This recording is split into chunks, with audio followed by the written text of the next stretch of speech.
Wala naman akong plano na magpatantos sa iba. Sa estado ba naman ng buhay meron ako? Wala na akong hahanapin pa. Isa na nga yata ako sa pinakamaswerteng misis sa mundo dahil sa lalaking pinakasalan ako. At sa taon ng aming pagsasama bilang legal na mag-asawa, 2 anak na puro tapos ng pag-aaral, maayos na pasok ng pera sa aming pamilya, magandang bahay at syempre, guwapong asawa. Yun nga lang aminado kong medyo may kaliitan ang kanyang dinadala, na mas lalo ko pang naramdaman noong magkaroon ako ng anak. At ang pagiging maliit noon ay hindi kayang palitan o di pantayan ng pagiging guwapo ng mister ko. At alam ko, katulad ng ilan sa inyo na may asawa at anak na tulad ko, aminin ninyong minsan ay nakukulangan din talaga tayo. Pero kahit ganoon ay hindi sumagi sa isip ko ang magpapasok ng ibang kalbo sa aking kuweba maliban sa mister ko. Hanggang sa ipagmaneho ako ng driver ng mister ko para mag-grocery at doon ay nakapansin ako ng may kamoting kahoy na kulang na lang ay pabiyakin ang lupa, makita lang ang ibabaw. Kung ang kababaihan gumuguhit yung sa driver ng mister ko, bumibilog. Grabe, totoo ba yan? Ang nasa isip ko. At simple ko yung pinagmamasdan habang nakikipagkwentuhan kay Lito na driver ng mister ko. Hello guys and welcome dito sa Kasgul TV. At syempre kung ikaw ay bago dito sa akin channel at trip mo ang ganitong klase ng kwento, palike and subscribe naman dyan.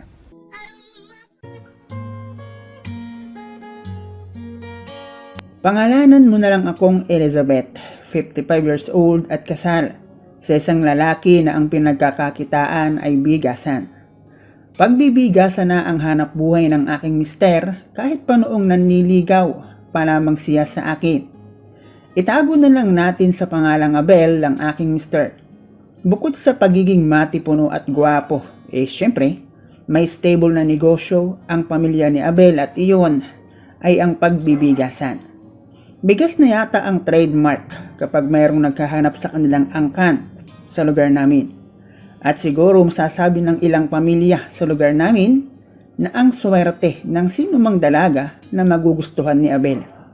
At dahil isa ako sa madalas mapansin kapag napunta ng market, maaaring ang aking beauty ang nakakuha ng atensyon ni Abel. 10 taon ang agwat sa akin ni Abel, pero hindi ko yun inintindi. Dahil itsura at ang aking pagkababae lang naman, ang meron ako na pwede ko pang ipagmalaki kumpara sa kanya na nakapundar na ng sariling bahay at negosyo na kayang bumuhay ng magiging pamilya. Wala rin namang naging tutol sa pag-iibigan namin ni Abel sa aking pamilya. Jackpot pangaraw ako dahil kung baka i-package na ang aking nakuha. Ilang buwan ang lumipas matapos kong sagutin si Abel. Sinabi niya sa akin na gusto na niyang magkaanak dahil umiidad siya at gusto niyang makabanding ng matagal ang magiging anak namin. Sinabi kong wala namang problema. Kako kung papakasalan niya ako ay aabot kami sa puntong iyon. To be wise, bilang isang babae na wala pang karanasan ay hindi ko ipinagkatiwala kay Abel ang aking hiyas hanggat hindi kami nakakasala. Doon ko nakita, nasa maikling panahon ng pagiging magkatipan namin italagang mahal niya ako. Hindi lang sa akin ay pinatunayan niya maging sa aking pamilya. Kaya noong pumayag akong magpakasal sa kanya ay hindi siya nag-atubiling pumunta sa amin kasama ang kanyang magulang upang hingi ng aking kamay. And to make the long story short, nakasal kami ni Abel at hindi lang bastang kasalan. Isang ingranding kasalan ang ipinaranas sa akin ni Abel. At siguro, ang makasal sa isang lalaki, ang isa pa sa magbibigay sa kahit na sinong babae ng pakiramdam ng pagiging tunay na babae. At syempre, pagkatapos ng kasal, ang isa sa pinakaaabangan at pinakahihintay ng magsing irog na ikinasal, ang pulot gata, na hindi na nagwapang hintayin ng iba, lalo na ng karamihan Kumbaga, bago pa man naikasal, nagkaroon na ng tikiman. Free taste, ika nga. Nasa panahon ngayon ay usong-uso. Sa loob lamang ng 5 taon matapos ang aking pagpapakasal kay Abel, malaki ang naging pagbabago ng aking buhay.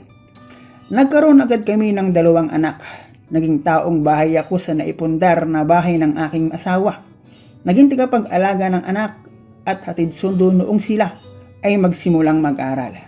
At kung minsan ay naghahatid ng merienda sa bigasan.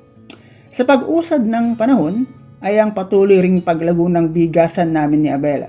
Hanggang sa naging hands-on na rin ako sa aming negosyo. At sa pagdaan ng mga panahon na may mangilan-ngilang problema ang aming nasasalubong mapanegosyo at buhay pamilya o buhay mag-asawa na nakukuha naman sa pag-uusap o di kaya naman ay maayos na paliwanagan at sa buhay mag-asawang naaayos. Lamang sa pagkagat ng dilim ay nagising na lang akong tinanggap na lumagpas na rin ang edad sa kalendaryo.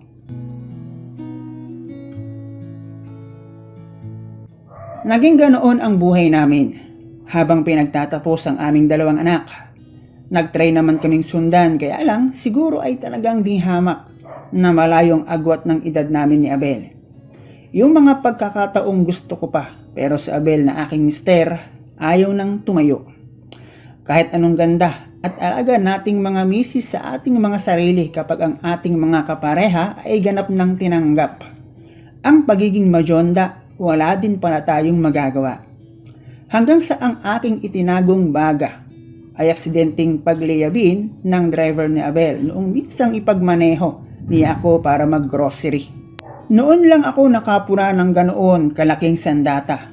Para ba iyong kamoting kahoy na gustong lumabas mula sa ilalim ng lupa? At kung ano-anong naglalaro sa aking isip habang pasimple ko iyong sinusulyapan habang nakikipag-usap kay Lito na driver sa bigasan. Yun naman ay wala lang sa akin dahil sino ba si Lito? Driver namin sa bigasan kaya lang nag-iba ang ihip ng hangin noong maihatid niya ako sa bahay matapos namin ang pag-grocery. Makalipas ang ilang araw ay may natanggap akong chat sa messenger. New account lang at nagtatanong kung nagustuhan ko raw ba. Sin mode lang ako dahil hindi ko naman siya kilala. At kung ano ba iyong nagustuhan ko. Pero para akong naalimpungatan ng sabihin niyang kung nagustuhan ko raw ba yun, nakita ko sa loob ng Innova. Si Lito ang pumasok sa aking isip nang mabasa ko ang chat na iyon sa akin at ang mali ko ay nalaman niyang alam ko kung sino siya dahil sa aking pagre-reply. Inisip ko kasing baka hindi niya ako tigilan kaya sinabi kong tumigil na siya at baka malaman iyon ni Abel. Sinagot niya akong malalaman lang naman ni sir kapag sinabi mo. Hindi ko alam kung bakit hindi ko magawa ang magalit. Hanggang sa makuha ni Lito ang loob ko, gamit lamang ang cellphone. Kung ano-anong sinabi niya sa akin na as in hindi tama at talagang ikagagalit ni Abel sakaling mabasa niya. At kung ano-anong mga salita iyon ay mga salitang lihim na kumiliti sa rosas na dahan-dahang nalalanta. At dahil sa hindi nga nalalaman ni Abel ang lihim na pag-uusap namin ni Lito, nagtuloy-tuloy iyon. Bagay na noong una, kaya rin ako sumakay, naisip kong sa chat lang naman. At sa isip ko hanggang doon lang iyon. At ni sa panaginip ay hindi iyon magkakatotoo. At sa bagay na iyon, mali ako. Para akong natakam, nagutom dahil sa aming pag-uusap na hindi alam ng asawa ko, na nagdala sa akin upang tuluyang makipagkita, subukan ang malaking kamoting kahoy. Hindi iyon sa kung saan lang nangyari. Bagay na hindi ko rin maintindihan sa aking sarili kung bakit ako pumayag. Nakasanayan kasi ng asawa kong si Abel ang mag-chat bago matulog. At kapag ginagawa niya iyon, talagang tulog na tulog siya at walang pakialam sa paligid anuman ang mangyari. At ang mga anak naman namin may kanya-kanyang kwarto. At sa edad kong ito ay hindi ko akalaing aabot ako sa ganoon. Nasabi ng karamihan kung kailan tumanda. Doon lang naman ako naghukay at nagpatanim ng kamoting kahoy sa aming garahe kung saan nakaparking ang aming sasakyan. At doon ko nalaman na hindi mo rin pala ma-enjoy pag sobrang laki. Para akong napunitan. Maganda lang tingnan pero nakakapinsala pag iyong sinubukan. Hindi ko na rin kasi maawat si Lito at para siyang truck na nawalan ng preno. Masagasaan na ang masasagasaan, mawasak na ang bawat madaanan. Marahil ay naisip din ni Lito na baka hindi na maulit pa ang pagkakataon na iyon kaya ibinigay niya ang lahat. Dahilan kung bakit nagkawindang-windang ang aking buhay ng gabing iyon.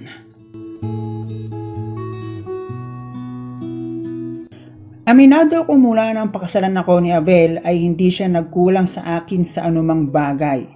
May mga pagkakataong hinahanapan ko si Abel bilang lalaki na maibigay ang kanyang obligasyon sa akin bilang kanyang asawa. Sa mga panahong kailangan ko ng kakamot kapag kumakati. Hindi naman sumagi sa isip ko ang lokohin ng aking asawa. Kaya lang, siguro may mga pagkakataong nagiging mahina tayo sa mga bagay na dumarating sa atin. Pero syempre hindi naman iyon dahilan para tuluyan tayong masira at magpakalunod sa bagay na alam nating mali at hindi kaaya-aya. Bumangon kapag nadapa, ganun lang naman talaga ang buhay. Kung minsan kailangan natin ang magkamali para matuto.